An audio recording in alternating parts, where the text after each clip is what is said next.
And Dessen, so there was quite a lot of movement around Gray's Hospital late last week. Is that still the situation?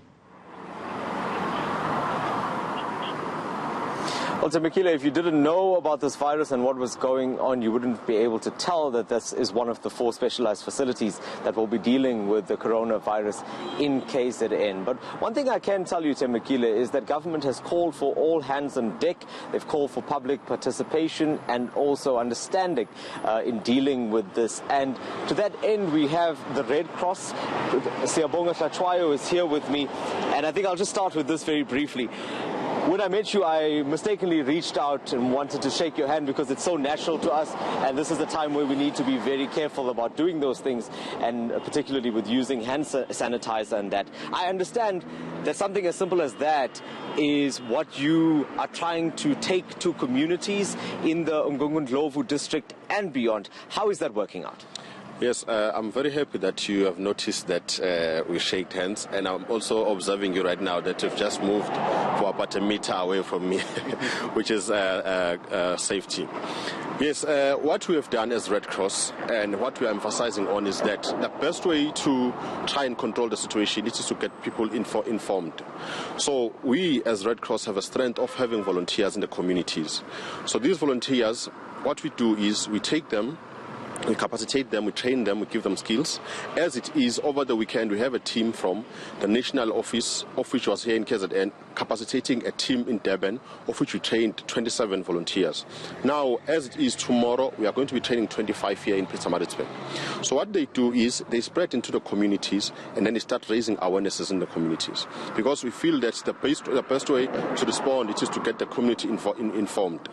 As you remember, that the minister has been emphasizing on that we must try our best not to cause panic in the communities. So what we are doing is we are taking the facts to the communities, because remember that we are also having a challenge of people spreading around wrong information.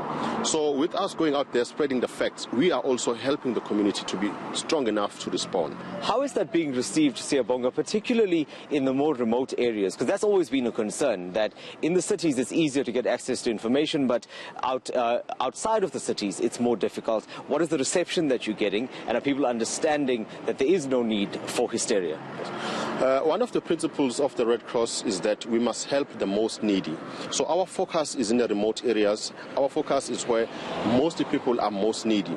So we have that, I'd say it's favor on our side that we have members on the ground whom are the ones that are cascading the information to the community. So that is where mainly our focus is.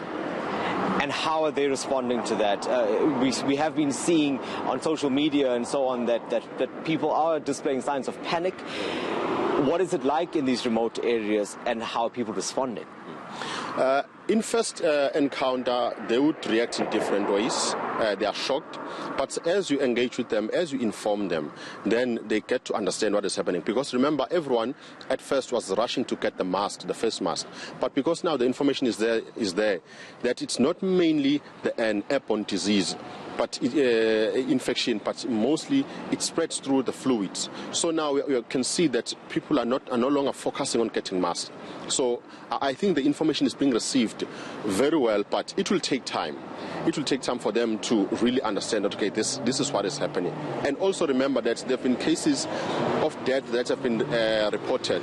So people are very cautious around it. But I would say that as people, we are so fortunate that our government is doing quite a good job. The fact that cases have been discovered, the fact that there's been people that have been treated, that means that our government is doing quite well in trying to control the situation. Thank you, Siyabonga Hlatshwayo from the Red Cross. Red Cross training 25 more volunteers to get into these remote areas to spread that message, to spread the facts, as Siyabonga Hlatshwayo has just told me, and to ensure that there is no unnecessary panic that's created. Yes, and Tatia, and that is very much the line from the government. No need to panic over these 7 confirmed cases of COVID-19 in South Africa. Let's leave it there for now. Dessen, part of our team covering this ever-developing story.